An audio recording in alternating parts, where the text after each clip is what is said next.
Цивил медија. 25 јули 2019 година. Вест на денот, Јоханес Хан во Скопје. Комесарот за европска соседска политика и преговори за проширување на Европската унија, Јоханес Хан, денеска е во посета во Скопје.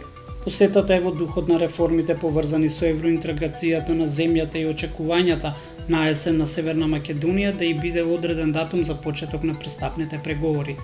На денешната заедничка пресконференција, премиерот Зоран Заев и еврокомесарот Јоханес Хан изразија надеж дека е можен датум за преговори за влез во Европската унија во октомври. Ние сме земја која е поблиску до ЕУ, благодарение на еврокомесарот Хан. Сигурни сме дека Хан ќе остане силен поддржувач на политиките на проширување. За време на нашиот разговор очекуваме ЕУ да ги одржи зборот и да ги отпочне преговорите за ЕУ во октомври. Се надеваме сите ќе ги преземат сите неопходни мерки за старт на преговорите во октомври. Жалам што земјите членки не го сторија тоа во јуни, бидејќи вие остваривте се што беше побарано. Уверен сум врз основа на вашата изјава дека оваа одлука ќе биде донесена во октомври. Сега е време лидерите на ЕУ да ги испорачат своите обврски, изјави Хан. Тој апелираше до политичките партии што побрзо дое до решение за законот за јавно обвинителство и дека судскиот систем мора да работи според правилата и тоа мора да го почитуваат сите.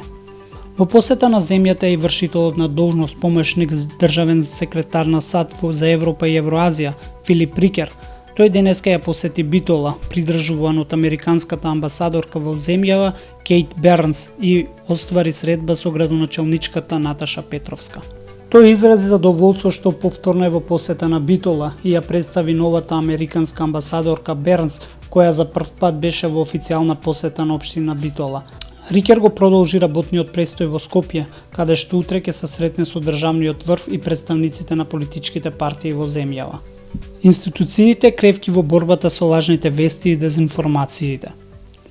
Во борбата против лажните вести и дезинформации, владата ќе формира акциска група за борба против дезинформации и напади на демократијата, во која ќе бидат поканети да учествуваат представниците од канцеларијата на председател на владата на Република Северна Македонија, председателот, собранието, кабинетот на министрот задолжен за комуникации, транспарентност и отчетност, МВР, Министерство за Одбрана, МНР, Управата за безбедност и контраразузнавање, Агенцијата за разузнавање и други, чија задача ќе биде анализирање и следење на појавите на дезинформирање на јавноста и координирање на борбата против ширење на дезинформациите.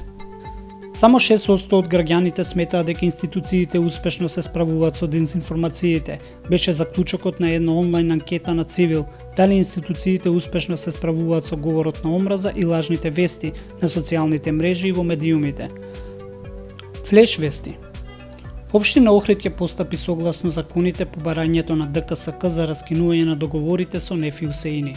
Државната комисија за спречување на корупција и судир на интереси побара од општина Охрид да се раскинат сите договори со фирмите во сопственост на Нефи Усеини, кој воедно и советник во советот на општината.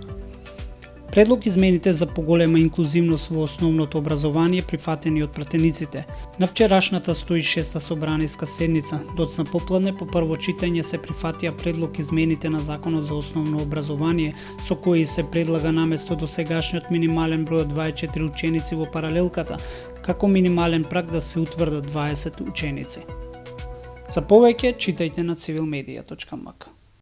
Цивил медија.